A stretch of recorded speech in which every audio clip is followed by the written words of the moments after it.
എല്ലാവർക്കും നമസ്കാരം. ഞാൻ സരിത മഹേശ്വരൻ. ഇന്ന് ശ്രീകൃഷ്ണവിലാസ മഹാകാവ്യത്തിന്റെ 7ാമത്തെ സർഗത്തിലെ 21, 22 എന്നീ 2 ശ്ലോകങ്ങളും നമുക്ക് പഠിക്കാം. 2 ശ്ലോകങ്ങളിലും വസന്തമാലിക വൃത്തമാണുള്ളത്. ആദ്യം 21ാമത്തെ ശ്ലോകം നോക്കാം.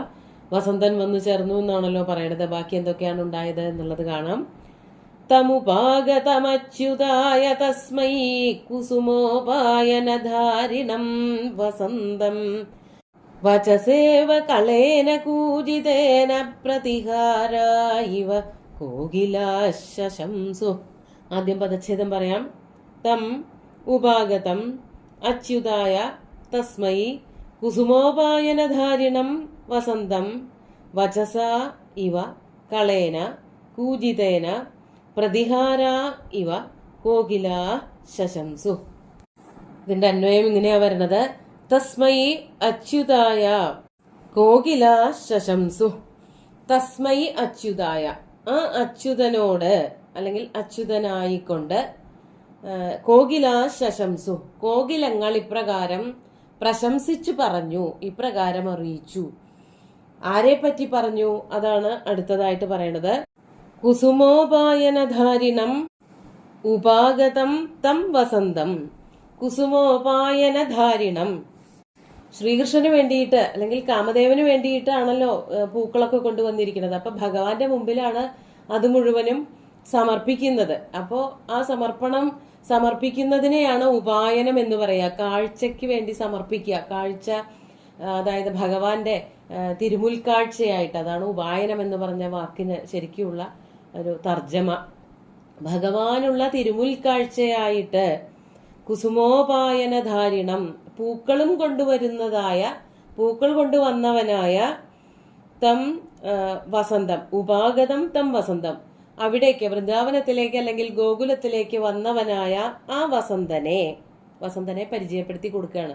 ആ വസന്തകാലത്തിനെ കളേന കൂജിതേന വചസാ ഇവ പ്രതിഹാരാ കോകിലാ ശശംസു.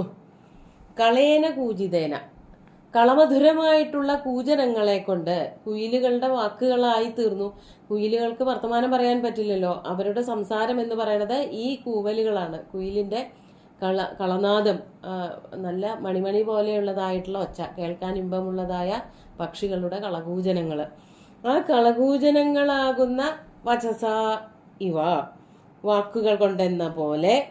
അപ്പൊ കളകൂജനങ്ങളെ വാക്കുകളാക്കി വർണ്ണിച്ചു. അതുപോലെ പ്രതിഹാരാഹ ഇവ, പ്രതിഹാരാഹ ഇവ എന്ന് പറഞ്ഞാല് പ്രതിഹാരന്മാര് അല്ലെങ്കിൽ പ്രതിഹാരികള് രണ്ടും ഉണ്ട് പാഠം എന്നാണ് എനിക്ക് മനസ്സിലാവുന്നത്.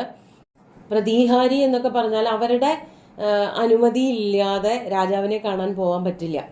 ദ്വാസ്ഥന്മാര് എന്നൊക്കെ വേണമെങ്കിൽ പറയാം. അവരാണ് വരുന്നവരെയൊക്കെ വേണ്ടതുപോലെ പരിശോധിച്ചിട്ട് അകത്തേക്ക് കടത്തി വിടുന്നത്. അവരെയാണ് പ്രതിഹാരി അല്ലെങ്കിൽ പ്രതിഹാരി എന്നൊക്കെ പറയണത്. അപ്പോ ഈ കോകിലങ്ങള് ദ്വാരപാലകന്മാരെ പോലെ ഈ വരുന്ന വസന്തനെ വേണ്ടതുപോലെ മനസ്സിലാക്കിയിട്ട് ശ്രീകൃഷ്ണന്റെ അടുത്ത് കൊണ്ടുചെന്ന് വേണ്ടതുപോലെ പറഞ്ഞു മനസ്സിലാക്കി കൊടുത്തു. അതാണ് പ്രതിഹാരാ ഇവ കോകിലാഹ പ്രതിഹാരാ ഇവ. കോകിലങ്ങൾ പ്രതിഹാരികളെ എന്ന പോലെ, ദ്വാരപാലകരെന്ന പോലെ ശശംസു, വേണ്ടതുപോലെ പറഞ്ഞ് മനസ്സിലാക്കി കൊടുത്തു. അപ്പോ ശ്രീകൃഷ്ണനെ കാണാനായിട്ട് വസന്തകാലം വന്നു. കുറെ പൂക്കള് തിരുമുൽക്കാഴ്ചയായിട്ട് സമർപ്പിച്ചു.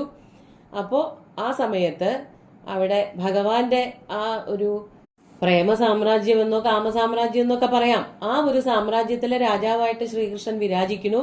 ശ്രീകൃഷ്ണനെ കാണാൻ വേണ്ടിയിട്ട് പുറത്തു നിന്ന് ആരോ വന്നിരിക്കുന്നു. അത് വസന്തകാലാണ്. അങ്ങനെയുള്ള വസന്തകാലത്തിനെ പരിചയപ്പെടുത്തി കൊടുക്കുന്നത് ദ്വാരപാലകന്മാരായിട്ടുള്ള കോകിലങ്ങളാണ്. കോകിലങ്ങളുടെ ഹർഷാരവങ്ങളെ കൊണ്ട് ഈ വസന്തകാലം ഭഗവാനെ കാണാൻ വന്നിരിക്കുകയാണ് എന്നുള്ളത് ഭഗവാന് മനസ്സിലായി എന്നാണ് ഇതിൽ നിന്ന് നമുക്ക് മനസ്സിലാവേണ്ടത്. അതായത് ഇവിടെ ഇത്രേ വർണ്ണിക്കുന്നുള്ളൂ. വളരെ വർദ്ധിച്ച പ്രേമത്തോടു കൂടിയിരിക്കുന്നു ശ്രീകൃഷ്ണനും ഗോപസ്ത്രീകളും.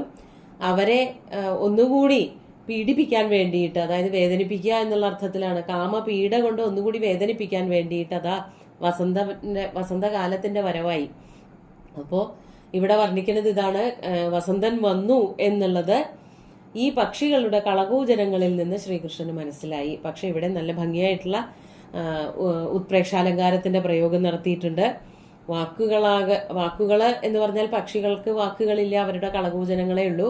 ആ കളകൂജനങ്ങളാകുന്ന വാക്കുകൾ കൊണ്ടെന്ന പോലെ പ്രതിഹാരിയായിട്ട് തൽക്കാലത്തേക്ക് വർത്തിക്കുന്നവരായിട്ടുള്ള ആ കോകിലങ്ങൾ, സാവയവ ഉപമയുണ്ട്, ഉത്പ്രേക്ഷയുണ്ട് എന്നൊക്കെ പറയാം. അങ്ങനെയുള്ള കോകിലങ്ങൾ അഥവാ കുയിലുകള് വസന്തനെ ശ്രീകൃഷ്ണന് പരിചയപ്പെടുത്തി കൊടുത്തു. അതായത് ശ്രീകൃഷ്ണന് മനസ്സിലായി വസന്തകാലം വന്നു എന്നുള്ളത് ഈ പക്ഷികളുടെ കളകൂജനം കൊണ്ടും പൂക്കൾ കണ്ടിട്ടുമൊക്കെ.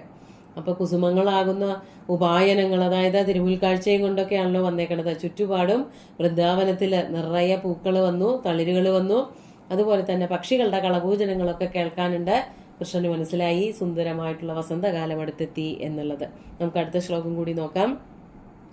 ധൃതമൗനമനാരതോപവാസവ്രതമുദ്യാന തപോവനേ ചരിത്വാ ഉദയുഞ്ജത പാരണാം വിധാതും പരപുഷ്ടാ സഹകാരമഞ്ജരീഭി.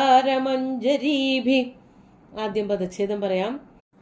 ധൃതമൗനം അനാരതോപവാസവ്രതം ഉദ്യാനതപോവനെ ചരിത്വാ ഉദയുഞ്ജത പാരണാം വിധാതും പരപുഷ്ടാ സഹകാരമഞ്ജരീഭി. കഴിഞ്ഞ ശ്ലോകത്തിലും കുയിലുകളെ പറ്റിയിട്ട് തന്നെയാണ് പറഞ്ഞത്, ഇവിടെയും കുയിലുകളെ പറ്റിയിട്ട് തന്നെയാണ് വർണ്ണിക്കുന്നത്. കുയിലുകൾ എന്നുള്ളതിന് കഴിഞ്ഞ ശ്ലോകത്തിൽ പറഞ്ഞത് കോകിലാഹ എന്നാണെങ്കിൽ ഇവിടെ പരപുഷ്ടാഹ എന്നുള്ള വാക്കാണ് ഉപയോഗിക്കുന്നത്. പരൈഹി പുഷ്ടാഹ, മറ്റുള്ളവരാൽ പോഷിപ്പിക്കപ്പെടുന്നവർ. കഥകളിലൊക്കെ പറയാറുണ്ട്, കുയില് കാക്കയുടെ കൂട്ടിൽ പോയിട്ട് മുട്ടയിടുമെന്നും കുയിലാവുന്നത് വരെ കാക്കക്കുട്ടികളാണ് എന്ന് വിചാരിച്ചിട്ട്, കുയിൽ കുട്ടികളാവുന്നതിന് മുമ്പ് വരെ അമ്മ കാക്ക വിചാരിക്കും ഇത് എൻ്റെ കുട്ടികളാണ് എന്ന്. അത് വിചാരിച്ചിട്ട് ആ പക്ഷിക്കുട്ടികളെയൊക്കെ നോക്കും, മുട്ടയ്ക്ക് അടയിരിക്കും എന്നൊക്കെയുള്ള കഥകൾ കേട്ടിട്ടുണ്ട്. അതുകൊണ്ടാണ് കുയിലുകൾക്ക് പരഭൃതങ്ങളെന്നും പരപുഷ്ടങ്ങളെന്നൊക്കെയുള്ള പേരുകൾ വന്ന് ഭവിച്ചത്. സത്യത്തിൽ അതൊന്നുമല്ല, കവികൾ അവരുടെ ഭാവനയ്ക്കനുസരിച്ച് വർണ്ണിക്കണമെന്നേ ഉള്ളൂ. കുയിലുകളുടെ കുട്ടികളെ നോക്കും, കാക്കകളുടെ കുട്ടികളെ നോക്കും. പക്ഷെ കാവ്യത്തിൽ അങ്ങനെ പല സുന്ദരമായിട്ടുള്ള ഭാവനകളും വർണ്ണനകളും ഉണ്ട്. ഈ പരപുഷ്ടങ്ങളായിട്ടുള്ള കോകിലങ്ങള് അവരെന്താണ് ചെയ്തത്? അവർ ഉദ്യാനത്തിലൊക്കെ ധാരാളം ഉണ്ടാവാറുണ്ട്, പക്ഷെ അവർ മിണ്ടാറില്ല. അതും പറഞ്ഞു വരുന്നത് വേറൊരു അർത്ഥത്തിലേക്ക് തന്നെയാണ്. ഇവിടെ നല്ല ഭംഗിയായിട്ട് കവി വർണ്ണിക്കുന്നുണ്ട്. അവര് ധൃതമൗനം, എല്ലാ സമയത്തും മിണ്ടാതിരിക്കുകയാണ്. കുയിലുകൾ മിണ്ടാറേ ഇല്ല. അത്രയും കാലമായിട്ട് ആ ഉദ്യാനത്തിൽ കുയിലുകളുണ്ട് എന്ന് പോലും ആർക്കും മനസ്സിലായിരുന്നില്ല. എന്തുകൊണ്ടാണ്? തേ മൗനവ്രതധാരിണ ആസൻ, അവരാരും ഒരു അക്ഷരം മിണ്ടിയിരുന്നില്ല, ഒരു ശബ്ദവും കേട്ടിരുന്നില്ല. പക്ഷേ അതൊക്കെ അവസാനിപ്പിച്ചു. വസന്തകാലം വന്നതോട് കൂടിയിട്ട് അതൊക്കെ അവസാനിപ്പിച്ചു എന്ന് തന്നെയാണ് കവി വർണ്ണിക്കുന്നത്. ധൃതമൗനം, അത്ര കാലം വരെ മൗനവ്രതം ആചരിച്ചു കൊണ്ടിരുന്നവരും, അതുപോലെ അനാരതോപവാസവ്രതം, ഈ ഉദ്യാനത്തിൽ വന്നിട്ട്, അതായത് വൃന്ദാവനത്തിലോ അതിനടുത്തുള്ള മരങ്ങളും ചെടികളും ഒക്കെ ഉള്ളതായ പ്രദേശങ്ങളുണ്ടല്ലോ, അവിടെയൊക്കെ തന്നെ ഉപവാസവ്രതം അനുഷ്ഠിച്ചു നടക്കുകയായിരുന്ന, എവിടെയാണ് അതൊക്കെ ചെയ്തിരുന്നത്? ഉദ്യാന തപോവനെ ഏവമേവം ചരിത്വ, ഉദ്യാനമാകുന്ന തപോവനത്തില്. യഥാർത്ഥത്തിൽ അത് തപോവനൊന്നും അല്ലെങ്കിലും കുയിൽ അത്രയും കാലം മിണ്ടാതെ നടന്നതുകൊണ്ട് കുയിൽ ഒരു തപോവനത്തിലാണ് എന്നുള്ള രീതിയിലാണ് കവി വർണ്ണിക്കുന്നത്. ഉദ്യാനമാകുന്ന ഈ വസന്തകാലം വന്നതോട് കൂടിയിട്ടേ അത് ഉദ്യാനമായുള്ളൂ. അതുവരെ അതൊരു തപോവനമായിരുന്നു അത്രേ. അവിടെ ഈ പറഞ്ഞതായിട്ടുള്ള വികാരങ്ങൾക്കോ സന്തോഷങ്ങൾക്കോ കളകൂജനങ്ങൾക്കോ ഒന്നും സ്ഥാനം ഉണ്ടായിരുന്നില്ല. അവിടെ കുറെ മരങ്ങളുണ്ടായിരുന്നു, അതൊരു തപോവനമായിരുന്നു.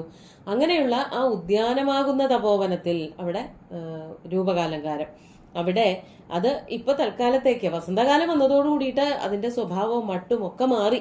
അങ്ങനെ ആ സമയത്ത് കുയിലുകൾ എന്താ ചെയ്തത്? പരപുഷ്ടന്മാരായിട്ടുള്ള കുയിലുകള് മൗനവ്രതത്തെയും വെടിഞ്ഞു, ഉപവാസത്തെയും ഒക്കെ വെടിഞ്ഞു. അങ്ങനെ പെട്ടെന്നൊന്നും ഇങ്ങനത്തെ വ്രതങ്ങൾ വെടിയാൻ പറ്റില്ല. അതിന്റെ തൊട്ടു മുമ്പായിട്ട് ചില ചടങ്ങുകളൊക്കെ വേണം. അതെന്തായിരുന്നു എന്ന് പറയാണ്.